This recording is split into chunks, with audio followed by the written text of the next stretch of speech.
Good morning, good afternoon, and good evening, and welcome to another episode of the Off in the S's podcast. I am your host, Stu, and I hope that you're ready because the IMSA offseason is coming to an end. And let me tell you, the news from the past 3 or 4 weeks has really been heating up. So we're going to have a lot to cover here today.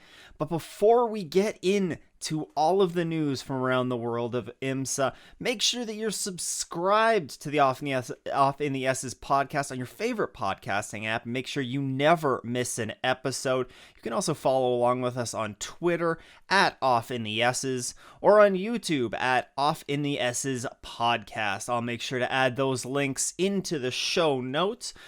And one last thing before we hop into today's episode, just wanted to give everybody a little bit of a roadmap on what we're going to be working on here over the next month or so. Of course, the Rolex 24 Hours of Daytona is very fast approaching. We are inside of a month now, and there's going to be a lot of content that's going to be released in advance of that. Early in January, we're going to put together what we're going to call our 2022 Roar, and we're going to take you through everything that you need to know about the IMSA WeatherTech Sports Car Championship, especially if you're a brand new fan, give you some of the basics and make your viewing that much more pleasurable as this 2022 season goes on. So you can expect that sometime in early January.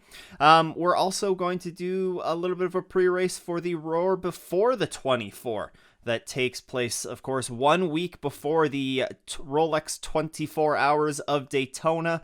And then, of course, we will have a pre-race episode as well for that Rolex 24. So there's going to be lots of new content to come out over the next month. I'm excited for it. I hope you all are too. And can't wait to get into things. And without further ado, let's get into all the news that's been going around IMSA so far this offseason. We're going to kick things off with news from around the world of motorsports. Again, just big focus on GT and specifically North American stuff. But there was a race that was supposed to go on in December. It was the 9 Hours of Kyalami. And unfortunately, due to the new Omicron variant of COVID-19, that really put a big halt on that event. It was postponed 1 week before the race was supposed to run. Fortunately, they were able to squeeze in a makeup date for it. It has been rescheduled to February 3rd to 5th of 2022. So not too long after Daytona you'll be able to catch the running of that race, but unfortunate for them for sure. There was an article released in the past couple of weeks here about the viewership season for IMSA, and let me tell you, it was a very strong year for the IMSA WeatherTech Sports Car Championship, as well as some of their feeder series. So it was a massive viewership season for IMSA and saw massive increases across the board in 2021. In 2021, 254,000 average viewers watched one of these IMSA broadcasts. The Rolex 24 specifically averaged 1.23 million average viewers. That is a lot of viewers, and that is the most since the 2008 running of this event. Lots of positive numbers here to come. I'm sure there's lots of different reasons that you can point to for these increases in numbers, but I mean, all that we can really hope for here is that 2022 continues to see this trend upwards, as it seems like motor racing in especially in North America seems to be catching on here lately. So exciting to see those numbers, exciting to see what they're going to be able to do here in the 2022 season, and really excited to see what they're going to be able to do in the next couple of years, especially as LMDH and new cars continue to be introduced to the championship. Laguna Seca is getting a facelift. The Monterey County Board of Supervisors have approved approved funding for a new spectator bridge, which was a major pain point for them actually to secure the next Porsche Rennsport reunion. Now, the Porsche Rennsport reunion, it was held here last at Laguna Seca, and it's a multi-day festival that attracts Porsche enthusiasts and car lovers from all over. It's a very large event, and this was a major point that the track needed to do in order to secure this reunion for another season. Also included in the funding was some money for track resurfacing. Now, this track was last resurfaced in 2007 and has been regarded as one that is not fun on the tires, especially in recent seasons in that hot California sun. So there, it is going to be getting a facelift as well. So lots of good things coming for Laguna Seca, and this is all part of a much larger project to help modernize the facility a little bit more. So lots of good things coming out of Laguna Seca, and hopefully there's going to be more great things to come in the coming seasons for them. In a little bit of sim racing news, and this is very relevant, especially for us IMSA fans here. The Honda Civic Type R and the Hyundai Elantra NTC cars have both been brought onto the iRacing platform. Now, if you're familiar with iRacing, you'll know that there is a series there that mimics the Michelin Pilot Challenge with GT4s and TCR cars. So both of these cars will be raceable in that, and I mean, I've done some laps in them. They're very, very fun to drive. If you have iRacing, I would highly encourage you go and check those out. But definitely exciting to see a few more IMSA run cars added into that sim platform. And if you are new to sim racing and looking to sign up on the platform, you can check the show notes for a referral code. All right, let's get into the juicy stuff now. We have lots of news throughout the top division of IMSA, and we're going to start off with the DPI category. Lots of drivers, lots of silly season, lots of just team news that's been floating around. And in DPI, there's been a lot of news that's been going around over the past month. It kind of started off with some testing, and you know, one of the rumors that was emerging was that Romain Grosjean might be looking for a ride here and might have had a team lined up for Daytona. Unfortunately, that was actually rumored to be with Wayne Taylor Racing. Those rumors did not come to fruition, and we actually just recently got the WTR team lineup confirmation for next season, as Will Stevens is going to be the only new driver to that WTR lineup in 2022, as he is going to be teaming up with Ricky Taylor, Felipe Albuquerque for those Michelin Endurance Cup events, and he is replacing Helio Castroneves for the endurance events. This is going to be Stevens' first crack at DPI competition, as he has previously raced in the European Le Mans Series with Panis Racing. Reigning FIA World Endurance Champion Jose Maria Lopez got his first taste of the DPI in the number 48 Ally Cadillac in December. He was joined in that test with Jimmy Johnson and Mike Rockenfeller behind the wheel. And at the time, Lopez was understood to just be looking for a ride for those Michelin Endurance Cup events. And as we just recently learned over the last couple of days, he has found that ride with this team. So that Action Express number 48 Cadillac, the confirmed driver lineup with them: Jose Maria Lopez, Kamui Kobayashi, Jimmy Johnson, and Mike Rockenfeller. They will be once again competing this coming season, this 2022 season, only in the Michelin Endurance Cup events. They will have backing from Hendrick Motorsports, which is the same as their 2021 entry, and Chad Knaus will return to that team to help man the fort. Also coming from testing, reigning IndyCar champion Alex Palou tested with Chip Ganassi Racing in the same December test, the same December Daytona test, I should add, Chip Ganassi Racing has announced that it's going to have 2 cars in this upcoming IMSA season, and they have only announced their 4 full season drivers, not which cars they're going to be driving with yet. So the 4 confirmed drivers are Renger van der Zande, as well as Sebastian Bourdais, Earl Bamber, and Alex Lynn. So there is still the possibility that Palou could be joining one of those teams for either just Daytona, possibly for the Michelin Endurance Cup events as well. But there are still two Michelin Endurance Cup drivers to be announced for those teams, as well as a couple of Daytona-only drivers. So I'm sure we'll find out about those in the coming weeks. Besides, Daytona's right around the corner. If anything, I would expect those to be coming in the in the coming days here. Also in DPI, the number 60 Acura of Meyer Shank Racing has announced their driver lineup as Ollie Jarvis, Tom Bloomquist, and Helio Castroneves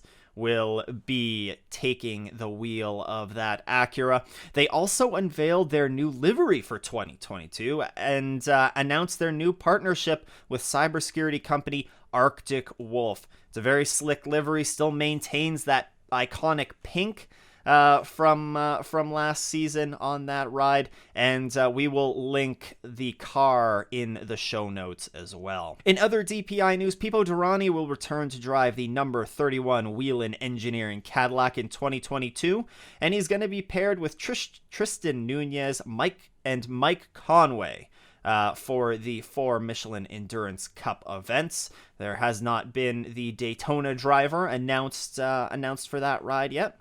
And JDC Miller Motorsports in the number 5 Mustang sampling Cadillac will see drivers Tristan Vautier, Richard Westbrook, Loic Duval, and Ben Keating take that Cadillac around the track again in 2022. In LMP2 news, it is United Autosport that is going to return to IMSA to compete in the Michelin Endurance Cup races for the 2022 season in the number 22 Orica Gibson LMP2 car. Jim Maguire, Guy Smith, Phil Hansen will pilot the car, and all of those drivers have previous experience in the Michelin Endurance Cup. G-Drive Racing will field an LMP2 car in the 2022 Rolex 24 Hours of Daytona in a partnership with Algarve Pro Racing. So Algarve Pro Racing is expected to compete in the remaining Michelin Endurance Cup Series races. That has yet to be confirmed yet. Meanwhile, G-Drive will also be competing in the World Endurance Championship full-time in 2022. The driver lineup is set for these cars as well. As actually, I am mistaken, there are going to be 2 LMP2s entered in the Rolex 24 under this partnership, as the number 68 will be piloted by 3-time DTM champion Rene Rast, former Indy Lights champion Ed Jones. You have a veteran sports car driver, Francois Hérault, and F3 driver Oliver Rasmussen.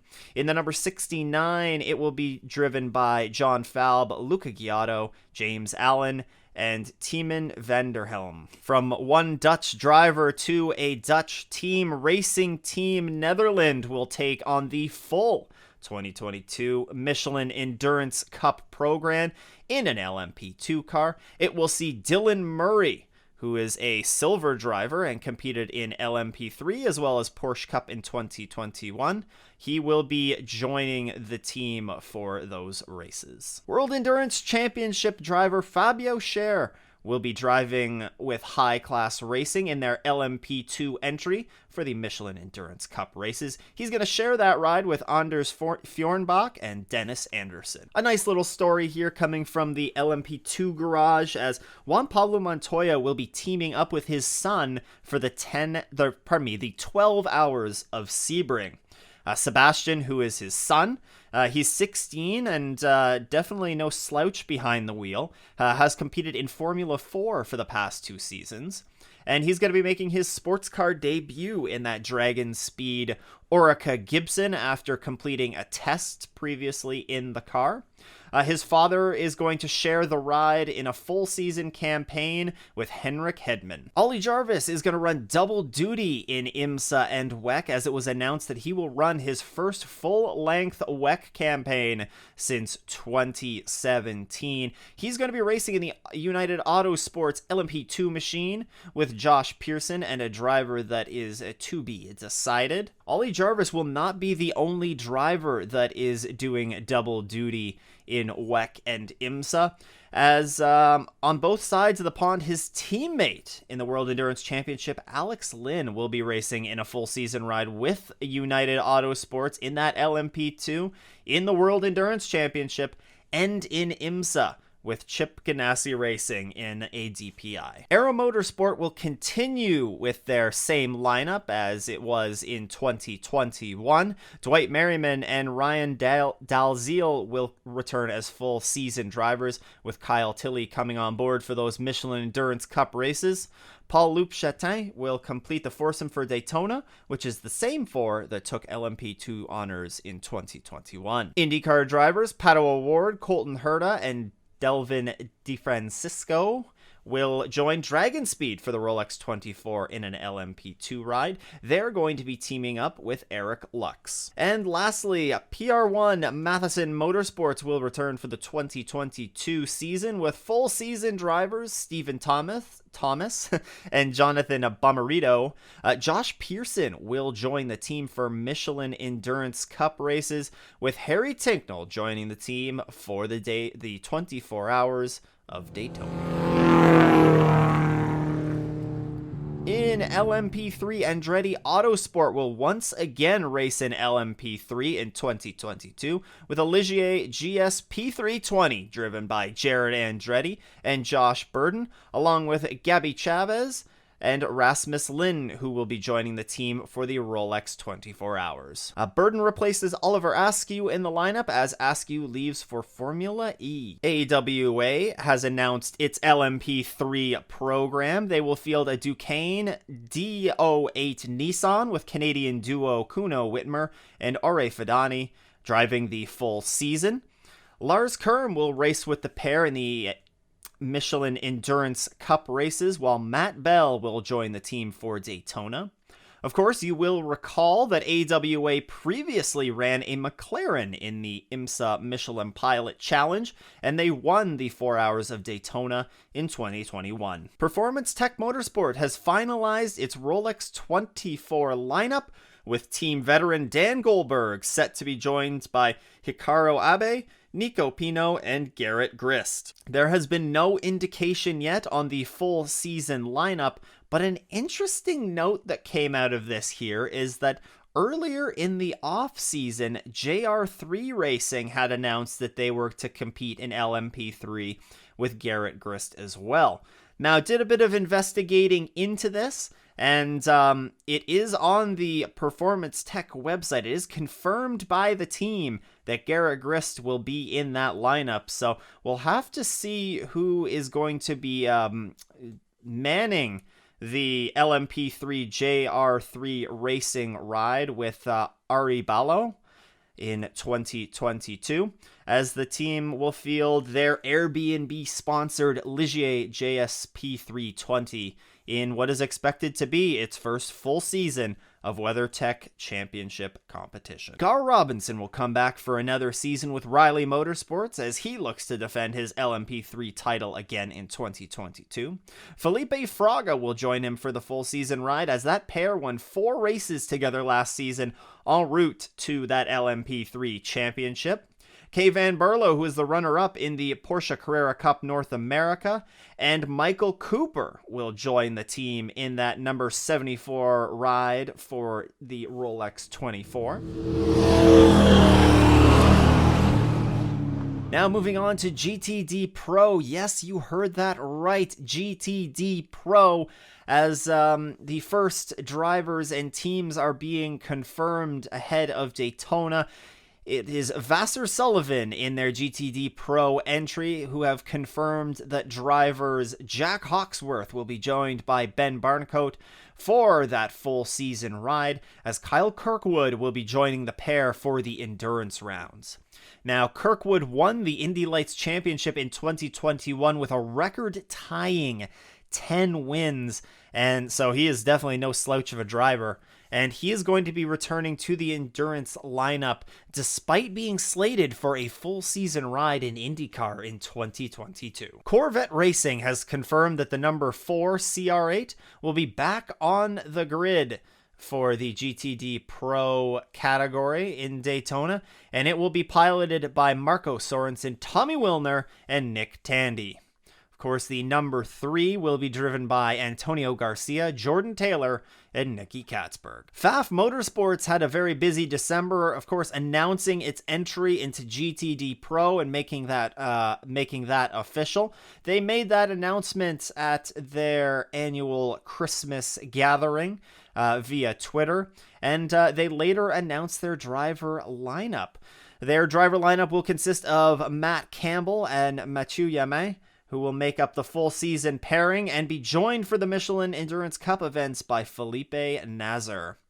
Campbell and Yamin previously competed in the WeatherTech Porsche in GTLM, picking up victories in the 12 Hours of Sebring, and of course in the last race, for the GTLM category at Petit Le Mans. Speaking of that WeatherTech GTLM entry, they are shifting their focus to now either GTD or GTD Pro. According to a Daily Sports Car article, WeatherTech Racing is planning on running 2 cars in the Rolex 24 Hours, either in the GTD or GTD Pro category, and they could possibly run a Porsche as well as a Mercedes in that race. They also own a Ferrari in GT3 spec, but they are expected to be entering. If they do enter two cars, it's expected to be the Porsche as well as the Merc. The TR3 Racing Lamborghini is going to be in GTD Pro for Daytona. Mirko Borelli, Andrea Caldarelli, Marco Mappelli, and Rolf Inken will team up for the Lamborghini GTD Pro entry, which will be TR3 Racing's first ever appearance in the series. This will be their second announced car in the race, with them previously announcing a Lamborghini entry with Jeff Siegel, Bill Sweedler, Giacomo Attole, and John Merg. And finally here we have the Heart of Racing team will add an Aston Martin to the GTD Pro ranks as the number 23 of Ross Gunn, Alex Ramirez, and Maxime Martin will be piloting that car. Maxime Martin will only be in that ride for the Endurance Cup races. He will race in the Sprint Cup with RDA in Roman DeAngelis. I gotta edit those show notes. With Roman DeAngelis in that number 27 entry, which, speaking of that number 27 entry, it will of course be led by Roman DeAngelis, Tom Gamble, and Darren Turner. Team RLL, of course, the BMW factory entry, will have 2 GTD Pro cars on the grid to start the season, with, of course, the drivers for that to be announced. It is rumored that, and we very well might touch on this later, that that entry, they may, as they shift focus to BMW's LMDH program, that second GTD Pro entry may fall off the grid as the season goes on, but we'll have to stay tuned for some more details on that as we have them. In GTD, it starts off with Grasser Racing. Some sad news here as they will be leaving IMSA for 2022 and instead will be competing full-time in DTM. The team previously competed in GTD a full season, and they added an additional entry for the Daytona 24 Hours. But some good news for them, as they're going to be with this move to DTM. They're going to be running 4 cars with factory Lamborghini backing. So definitely not a bad little switch over for Grasser Racing. And of course, everybody wishes them the best with this new DTM venture. Archangel Motorsports has parted ways with both of its customers and are in search of new programs heading into the 2022 season. They previously fielded an Acura GT3 in the top level of IMSA competition. Previous drivers John Potter is resurrecting his own team for an Endurance Cup program in 2021, while Bjornsson will compete in the Grand Sport category of the IMSA Michelin Pilot Challenge. TR3 Racing is going to be making its Rolex 24-hour debut, as we just mentioned here a couple of moments ago, with a Lamborghini Huracan GT3 Evo. Drivers will consist of the 2014 Daytona 24-hour GT winners Jeff Siegel and Bill Sweedler, along with John Merg and Giamacco Altole.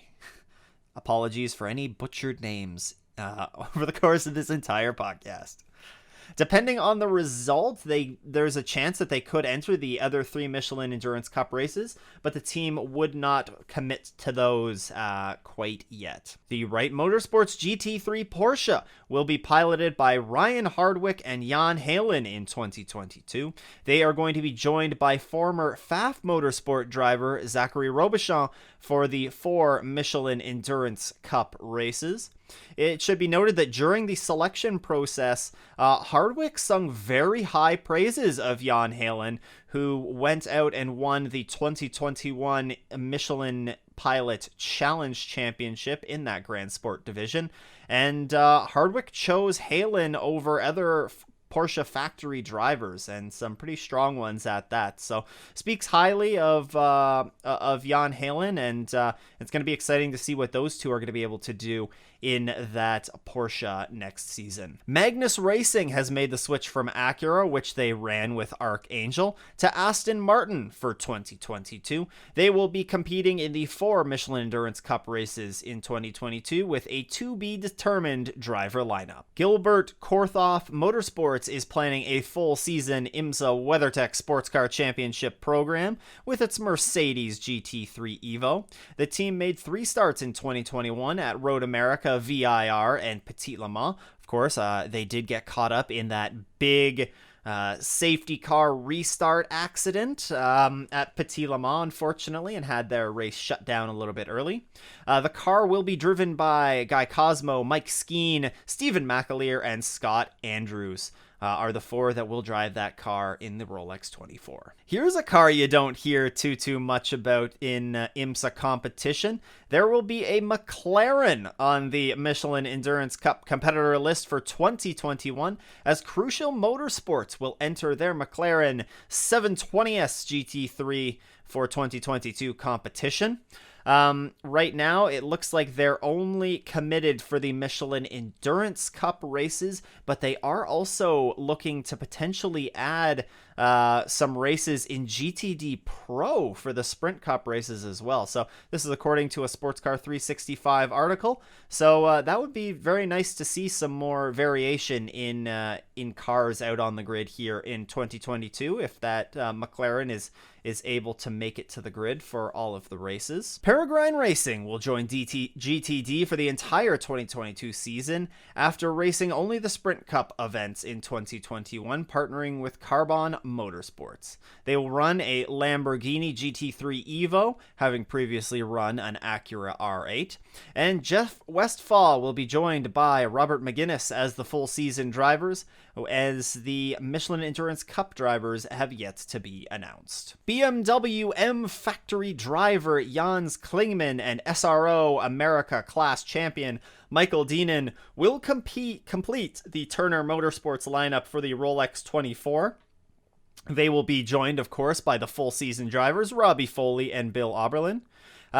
Deanan previously raced with Robbie Foley in the Fanatec GT World Challenge America, and Klingman returns to the team, having contested the 2020 Rolex 24 with Turner Motorsports as well. In Turner Motorsport related news, they were able to take ownership of their new BMW M4 GT3s, and they got testing in at Daytona in early December with those cars. They also just recently revealed their liveries for the upcoming season in very classic Turner Motorsport colors. We'll put a link to the show notes in there below as well. Aaron Telitz will join Frankie Montecalvo for the full season number 12 GTD Vassar Sullivan entry, and German T3 Motorsports will make its US debut in next month's Rolex 24.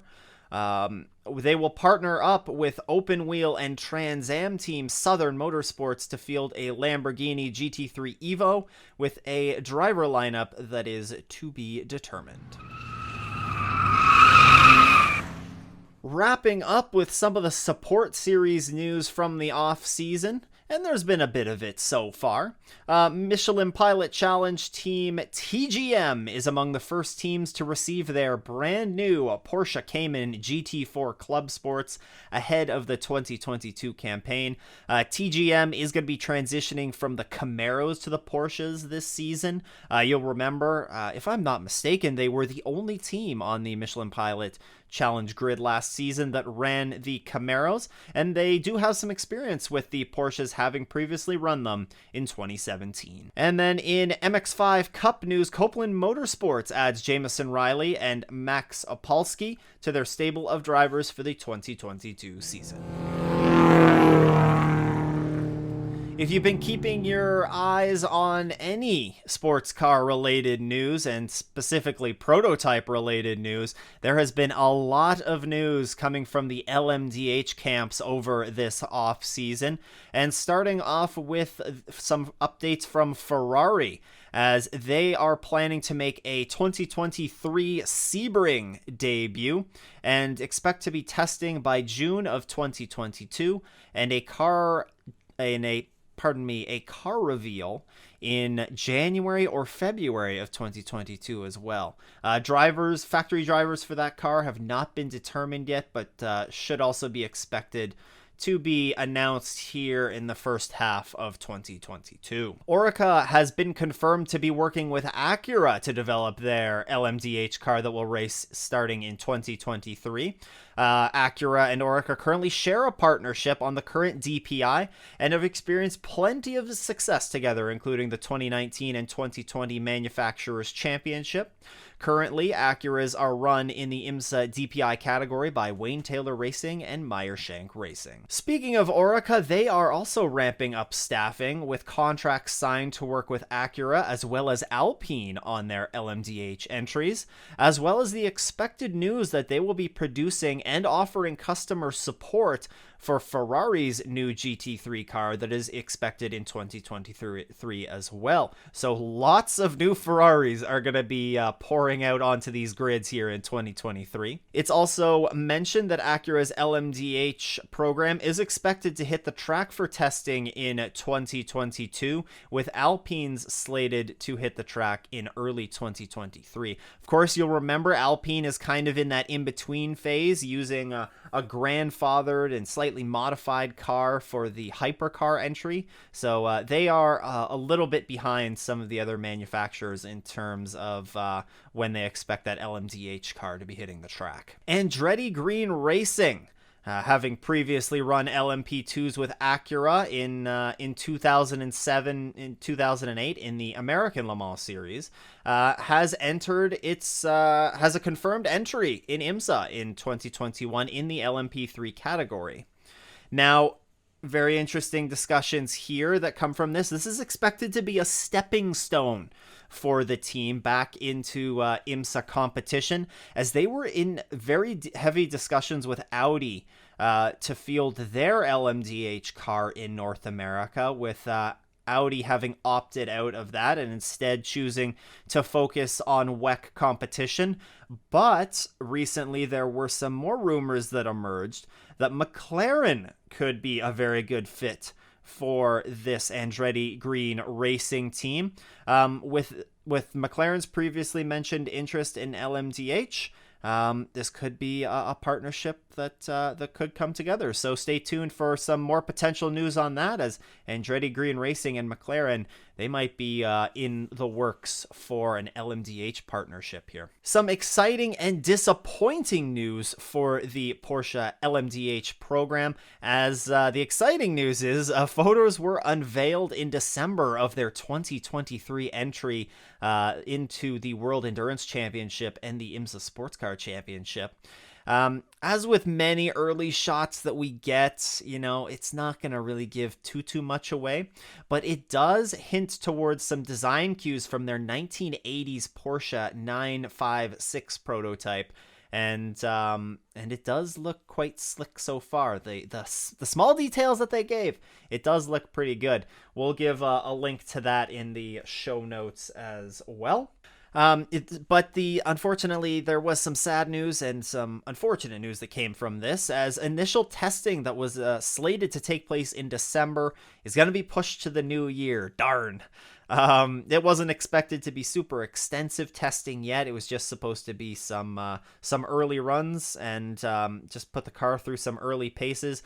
But this delay isn't really expected to change the rest of their intensive rollout and testing schedule as into 2022. Porsche will be one manufacturer that will be selling to customer teams at the launch of their LMDH car, with other programs such as BMW waiting at least one season before they begin selling to customers. And Felipe Nasr and Dane Cameron are the first two drivers to be signed on as Porsche factory LMDH drivers.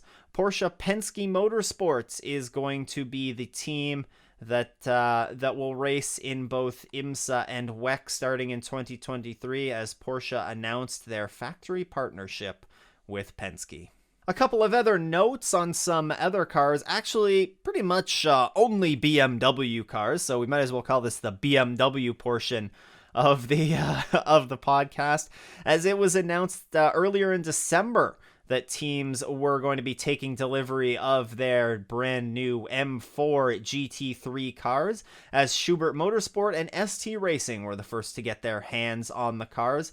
And as well, in the following weeks, as we mentioned, Turner Motorsport also received their order as well. With the recent delivery of the first M4 GT3s, the brand will now set its sights on the next generation of GT4 car, which is set for a customer release in 2023. The current BMW GT4 car launched in 2018, and it had an Evo kit added to it ahead of the 2021 season. So this 2022 season could be the last year that we see that GT4 BMW on the grid, with the new one set to be released in 2023. And speaking of that M4 GT4 car, it was first unveiled at a test in Spain in December. The car is based off of the new production M4 and actually has some of its some elements borrowed from its new GT3 counterpart.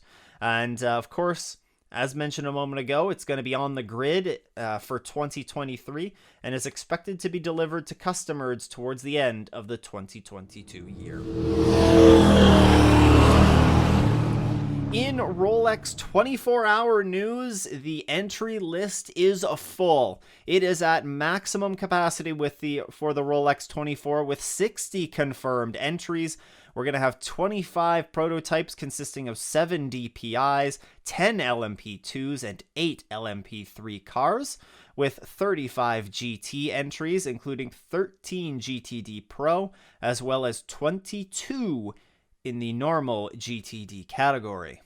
Overall season entries are expected to be very strong as well, with 39 confirmed full season entries. And in the Michelin Endurance Cup, it is expected that we're going to see grids of approximately 45 to 50 cars. So it is going to be a very busy track out there for all of the races, really, in 2022. And also in some Rolex 24 news, during that test that we talked about earlier, in December at Daytona, it was revealed the new curbs that have been installed at the Daytona bus stop. You'll recall that, usually it's one of those areas where the cars kind of chew up the grass a little bit, but posts from multiple drivers in early December showed what looked to be F1 style sausage curbs that are now present in the bus stop, prompting multiple drivers to call out and question their safety. I know that NASCAR has used this style of curbing at Daytona, but a NASCAR stock car versus a DPI or another LMP style car is a little bit different. They aren't quite the same. So I'll link one of the posts from the drivers in the show notes, and you can see for yourself. But they are some pretty serious curbs that have been installed there in Daytona. For your off-season viewing pleasure, there hasn't been that much that much racing that's been on, but of course YouTube always comes through.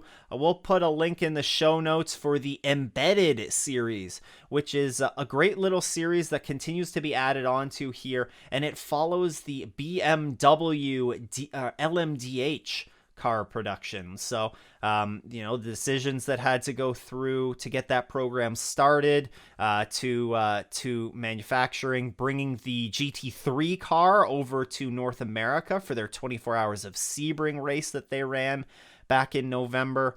There's it's a very interesting series. It's not going to take up much of your time, and I'll post the link to that in the show notes. Of course, you can always go back as well and search the IMSA YouTube channel. You can watch all of the races from the 2021 season on there and really get hyped up as we head into Daytona. But with that is going to wrap up this edition of the Off in the S's podcast. Again, make sure that you're subscribed or following on your favorite podcasting app to never miss an episode. There's going to be a lot of episodes that are coming out in January, and I'm excited about each and every one of them. Of course, you can also follow along and interact with us on Twitter at Off in the S's or on YouTube at Off in the S's podcast. If you're interested in supporting the show, we do have a Patreon set up. That is patreon.com/offinthes's. But I would like to thank you again for tuning in to this edition of the Off in the S's podcast. I am Stu. I hope you enjoyed it, and I hope everybody has a safe and happy new year and doesn't go off in the S's.